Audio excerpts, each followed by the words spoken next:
Hello all, welcome to our YouTube channel. तो आज हम लोग स्थापना सीरीज में डिस्कस करेंगे मॉडर्न इंडियन हिस्ट्री का एक बहुत ही इंपॉर्टेंट टॉपिक, जिसके ऊपर बहुत बार प्रीलिम्स एग्जामिनेशन में क्वेश्चंस पूछे गए हैं। आज का हमारा टॉपिक ऑफ डिस्कशन है tribal uprising. Tribal uprising topic में सबसे पहले आज के वीडियो लेक्चर में सबसे पहले हम ट्राइबल अपराइजिंग्स जो जो इंपॉर्टेंट अपराइजिंग्स हमारे देश में हुई उनके बारे में डिस्कस करेंगे।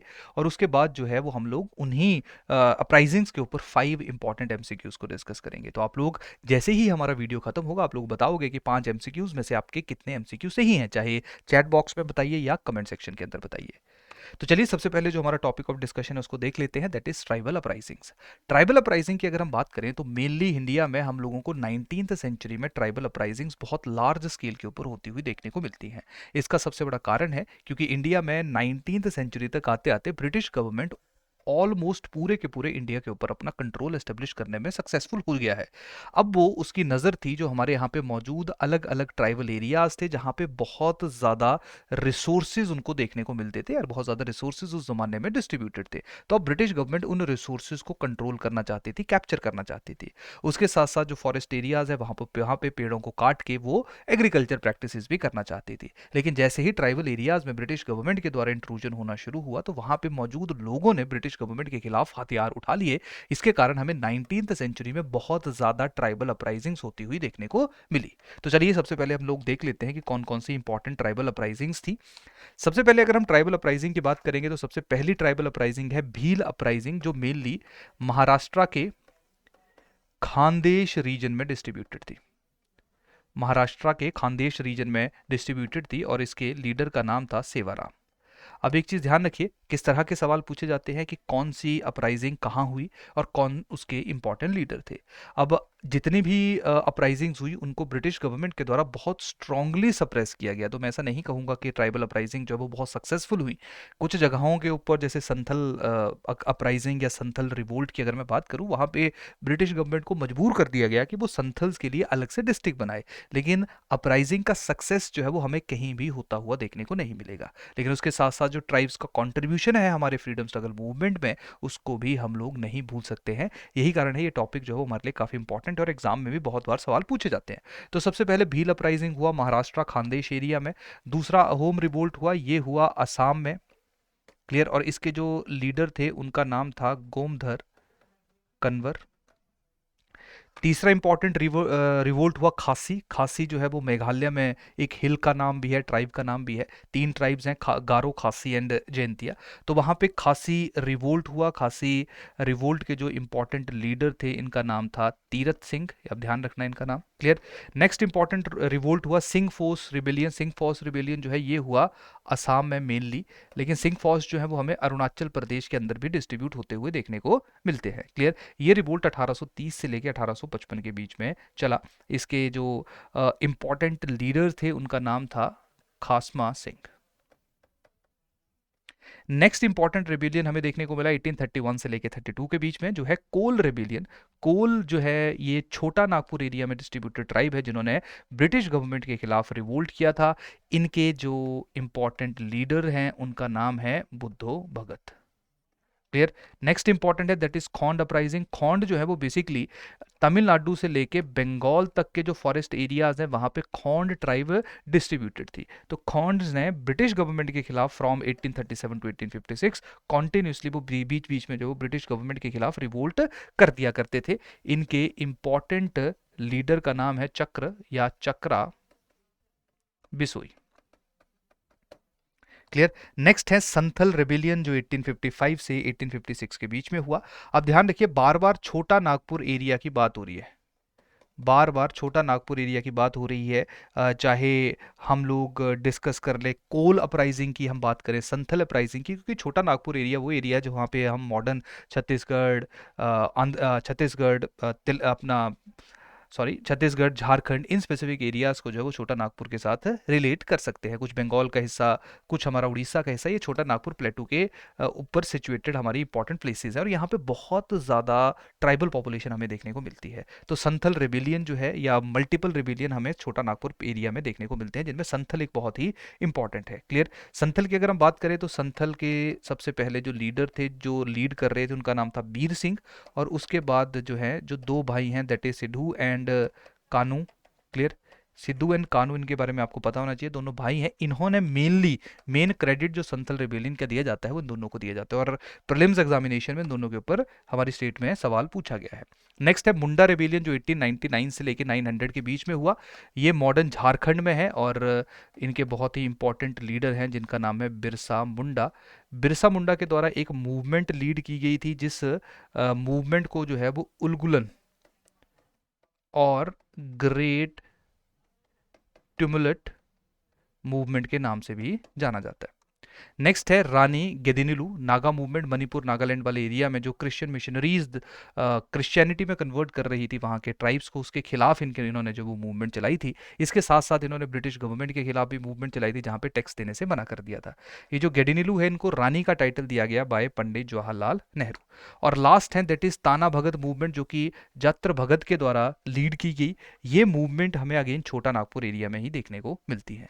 तो ये कुछ इंपॉर्टेंट ट्राइबल अपराइजिंग्स है जिनके बारे में हमें पता होना चाहिए। अब चलते हैं, सवाल डिस्कस करते हैं। पहला क्वेश्चन है, which one of the following provided a common factor for tribal insurrection in India in 19th century.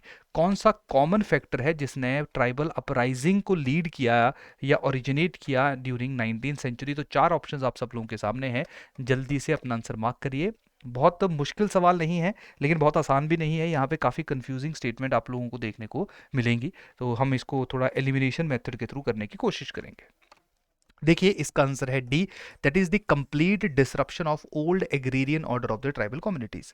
अब देखिए, कहानी क्या हुआ करती थी, before the arrival of British, जो ट्राइबल एरियाज थे वहां पे ट्राइब्स जो है वो एक जगह पे खेती किया 2-3 साल तक, फिर दूसरी जगह चले गए, फिर तीसरी जगह चले गए, फिर चौथी जगह चले गए, जिसको स्लैश एंड बर्न कल्टीवेशन के नाम से हम लोग जानते हैं, कि काटा 2-3 साल तक काम वो किया, खेती किया, जैसे ही प्रोडक्टिविटी कम हुई दूसरी जगह पे शिफ्ट हो गए। क्लियर? क्योंकि इनके पास कोई टेक्नोलॉजिकल साइंटिफिक एडवांसमेंट तो उस जमाने में नहीं हुआ करती थी। क्लियर? अब क्या है कि जैसे ही ब्रिटिश गवर्नमेंट आई, तो ब्रिटिश गवर्नमेंट ने इनकी जो मूवमेंट थी उसको रोक दिया, और उसके साथ साथ पेड़ों में, क्योंकि जो फॉरेस्ट एरियाज थे वहां पे बहुत ज़्यादा रिसोर्सेज मौजूद थे। अब जो रिसोर्सेज है उनको एक्वायर करने के लिए जो है वो उन्होंने ये जो स्लैश एंड बर्न का पॉलिसी था ट्राइबल पीपल का, उसको कंसोलिडेट कर लिया। तो अब ये अपनी मर्जी से खेती नहीं कर पा रहे थे। उसके साथ साथ ब्रिटिश गवर्नमेंट ने मनी लेंडर्स जो हैं या जो ट्रेडर्स हैं उनको भी ले आए यहाँ पे, जिन्होंने इनको पैसे देने शुरू किए और धीरे धीरे इनकी ज़मीनों को हथियाना शुरू कर दिया। तो ट्राइब्स जो है वो अपनी ही ज़मीनों के ऊपर एक तरह से लेबर के रूप में, बॉन्डेड लेबर के रूप में, बंधुआ मजदूर के रूप में उन्होंने काम करना शुरू कर दिया। तो ये कुछ फैक्टर्स थे जिनके कारण ट्राइब्स ने जो है वो अपराइजिंग की, ट्राइब्स ने जो है वो रिवोल्ट किया। क्लियर? तो इसके बारे में हमें आइडिया होना चाहिए। अब देखिए क्यों बाकी गलत है, क्योंकि बाकी भी आपको देख के सही लग रहे होंगे। देखो, पहला तो बिल्कुल एब्सर्ड स्टेटमेंट है, कोई लॉजिक नहीं है इसका कि टैक्सेशन हो रहा है ट्राइबल प्रोडक्ट्स का, उसका उससे कोई फर्क पड़ेगा भी नहीं। दूसरा जो है वो influence of foreign religious missionaries in tribal areas. अब देखिए, ये स्टेटमेंट सही ज़रूर है, लेकिन हर जगह ऐसा ट्रू नहीं है। कुछ जगहों पे जो है वो ऐसा भी रहा, जैसे अहोम रिवोल्ट की मैं बात करूंगा, तो वहाँ पे जो सोल्जर्स थे, ब्रिटिश सोल्जर्स, जो फर्स्ट बर्मा या इंडो बर्मा या फर्स्ट एंग्लो बर्मा वॉर में लड़ने के लिए गए थे, वॉर जब कंक्लूड हो गया तो उन्होंने वापस हटने से मना कर दिया, जिसके कारण वहाँ के जो लोकल लोग थे उन्होंने प्रोटेस्ट कर दिया। तो वहाँ पे मिशनरीज का कोई लेना देना नहीं था। नो डाउट नागालैंड में जो रिवोल्ट हुआ वहाँ पे मिशनरीज का एक बहुत इंपॉर्टेंट रोल था, लेकिन ये स्टेटमेंट यूनिवर्सल नहीं है, लेकिन क्योंकि पार्शली करेक्ट है, हमें कॉमन फैक्टर की बात है जो हर जगह हमें ट्राइबल अपराइजिंग में कॉमन देखने को मिलेगा, तो वो डी ही है। सी जो है वो rise of large number of money lenders, traders, revenue farmers, again ये भी हर जगह के लिए ट्रू नहीं है। बिल्कुल सही है, कुछ जगहों पे इनके कारण जो है वो ट्राइब्स जो है उनको काफ़ी सफ़र करना पड़ा, लेकिन हर जगह ऐसा नहीं हुआ। जैसे मैंने अभी एग्जांपल दिया कि कुछ जगहों पे सोल्जर्स के कारण परेशानियां थी, तो वहाँ पे मनी लेंडर्स, ट्रेडर्स का कोई रोल नहीं था। लेकिन जो चौथी स्टेटमेंट है बिल्कुल करेक्ट है, यही कारण इसका आंसर है डी। नेक्स्ट है मैच द फॉलोइंग। यहाँ पे लीडर्स हैं और एक साइड रिवोल्ट है, तो आपने मैच करना है कि कौन सा रिवोल्ट का कौन सा लीडर था, जिसको मैंने थोड़ी देर पहले डिस्कस किया। अगर मैं हमारे एग्जाम की बात करूंगा तो इसमें इस तरह के सवाल भी पूछे जा सकते हैं, या इसी के ही 4 क्वेश्चन बन सकते हैं कि कौन सी जो रिवोल्ट हुआ उसका कौन इंपॉर्टेंट लीडर था। तो जल्दी से अपना आंसर मार्क करिए, आसान है। देखिए, इसका आंसर है सी, यानी कि जो पहला अहोम रिवोल्ट है इसके जो लीडर थे उनका नाम था गोमधर कन्वर। ठीक है? जो कोल अपराइजिंग इनके थे बुद्धो भगत, संथल रेबिलियन के बीर सिंह और खौंड के थे चक्कर बिसोई। तो ये स्टेटमेंट जो वो सही है, आंसर है सी। थर्ड क्वेश्चन के ऊपर चलते हैं, which of the following statement is incorrect regarding Santhal rebellion? First है, the area of concentration of Santhal was called Damin-i-koh of Rajmahal hills. It was led by Sevaram and Jatra Bhagat. After this revolt a separate Santhal Pargana district was created from Birbhum and Bhagalpur district. Next है none of the above. तो आप लोगों ने जो है वो जल्दी से अपना आंसर मार्क करना है, बहुत मुश्किल सवाल नहीं है। इसका आंसर है बी, क्योंकि अभी हम लोगों ने थोड़ी देर पहले डिस्कस किया था कि जो संथल रेबिलियन है उसके जो लीडर्स थे उनमें बीर सिंह सिद्धू एंड कान्हू थे, जिनमें जो सेवाराम एंड जात्र भगत है उनका कोई लेना देना नहीं है। पहली स्टेटमेंट सही है, तीसरी सही है। तो इनकरेक्ट स्टेटमेंट की अगर हम बात करें तो आंसर हमारा है बी। फोर्थ के ऊपर चलते हैं। Which one of the following upheavals took place in Bengal immediately after the revolt of 1857? Clear, तो इसका आंसर है सी। जो इंडिगो डिस्टर्बेंसेज है वो इमीडिएटली जैसे ही 1857 खत्म, वो 1860s में जो है वो इंडिगो डिस्टर्बेंसेज होनी शुरू हो गई थी। ये बाकी सारे के सारे जो रिवोल्ट है सन्यासी पहले हो चुका था। संथल जो अभी हमने डिस्कस किया 1899 में हुआ, जो पावना है ये 1870s में हुआ था। तो जो इमीडिएट डिस्टर्बेंस हुई बंगाल के अंदर आफ्टर रिवोल्ट ऑफ 1857 वो थी इंडिगो डिस्टर्बेंस। क्लियर, तो आंसर आपको दिख ही रहा था सी। लास्ट आ गया कंसिडर द फॉलोइंग इवेंट्स, जहां पे chronological order of these events, ये ध्यान रखना बहुत इंपॉर्टेंट है कि सबसे पहले कौन सी अपराइजिंग हुई, ये आप लोगों को बताना है। अहोम है, कोल है, मुंडा है, जात्रा है। तो चार ऑप्शंस आप लोगों के सामने, इनको अरेंज करिए क्रोनोलॉजिकल ऑर्डर में, यानी कि सबसे पहला कौन हुआ, सबसे लास्ट में कौन सा हुआ। आसान है। इसका आंसर है बी। ये बेसिकली जो सीक्वेंस है वो बिल्कुल सही है। अहोम की अगर हम बात करें 1828 का है। कोल की अगर हम बात करें 1831 है। क्लियर, मुंडा की बात हम करें 1899 है, और जात्रा की बात करें 1914 है। तो यही कारण है जो क्रोनोलॉजिकल ऑर्डर है वो 1, 2, 3 एंड 4 है।